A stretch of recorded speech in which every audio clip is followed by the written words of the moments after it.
Ngayon, nang umidad akong 60, ang ngayon, maligayang maligaya ako. Maghanap buhay. Bata pa ang tansya ko. Kasi ako, ako nga, ang pakiramdam ko sa sarili ko, talagang kaya ko pa. Gusto kong bumili, may pabili ko, gusto kong kumain, may kakainin ako. Yun lang ang masarap sa buhay ko . Ang aming nakapundar, nagpapasalamat na ako at may panghanap buhay na kami.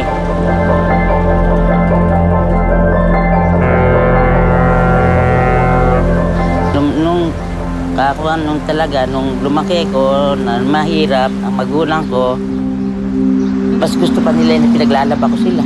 Dahil sunod-sunod nga yung mga anak ng nanay ko. Hindi ko makakalimutan na ang mga ka-eskwela ko, kumakain ako, hindi.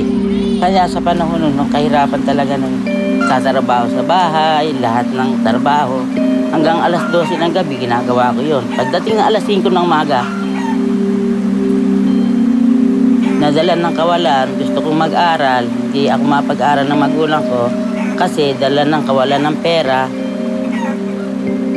Ngayon, ang sabi nila, mag-aasawa lang ako, nag-asawa ako. Nagsusunong ako ng isda hanggang sa, tinda na naman para kumita at mapag-aral ko mga anak ko. Ang mga anak ko, inisip ko talaga yung kaginawaan nila dahil hindi na abutin yung inabot yung pira. Ngayon, yung isa, nakagat ng aso, na dinala namin sa San Lazaro, hindi rin namin na-survive na mabuhay siya. Tumutulo laway ang sigaw niya, "Nanay, bigyan mo akong tubig." Ngayon, bibigyan mo naman ng tubig. Parang ibig kang kagatin. Sabi ko, naku, tatakot ako. Hanggang sa, yung isa ko, nilagnat. Yun din, namatay din yung anak ko. Ngayon, yung aking first year, 14 anyos, yun, hindi rin nakaligtas gawa nung dinala ko sa ospital. Na dinating nga sa akin, nakabaong yung anak ko. Parang, yung upo ko na yun, ganun na lang. Kanya sabi ko, nung makuha ako, sabi ko, anak ko ba yan? Para bang, hindi ko marang kung ano yung bigla. Hindi ako makaiyak, basta nakaganyan lang ako, tanga. Ang hirap ng buhay ko, ayaw kong padanas na sa anak ko at ako.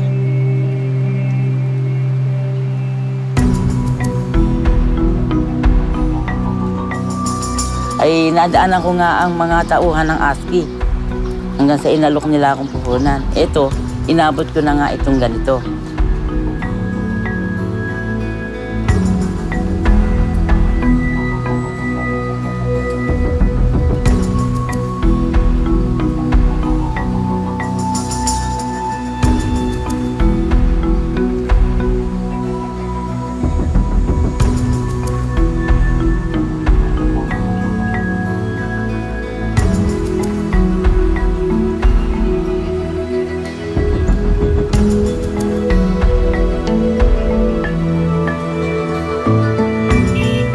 Layunin namin sa ASCII ay upang matulungan ang mga kliyente sa pangsimula sa negosyo, sa financial, gano'n. Dahil nagkakaroon kami ng mga trainings and seminar gano'n, para sa mga... Saka tinutulungan namin silang humanap ng mga buyer ng mga produkto nila. Halimbawa, yung palay, mahanap kami ng mas mataas na presyo para doon sila makapagbenta. Ang dilingid sa kaalaman ng marami pa rin kapuspalad na yun nga, wala silang pinagkakakitaan. Kung meron man, yung panapanahon lang, ganun, seasonal lang.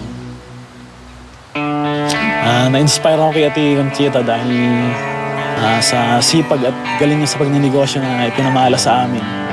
Sa pagiging isang dakilang ina niya rin para sa kanyang mga anak. Sa tibay ng mga loob niya na nalagpasan yung mga pagsubok na kanyang dinaanan na simula sa talagang down na down siya, muli siyang nakabangon sa hamon ng buhay.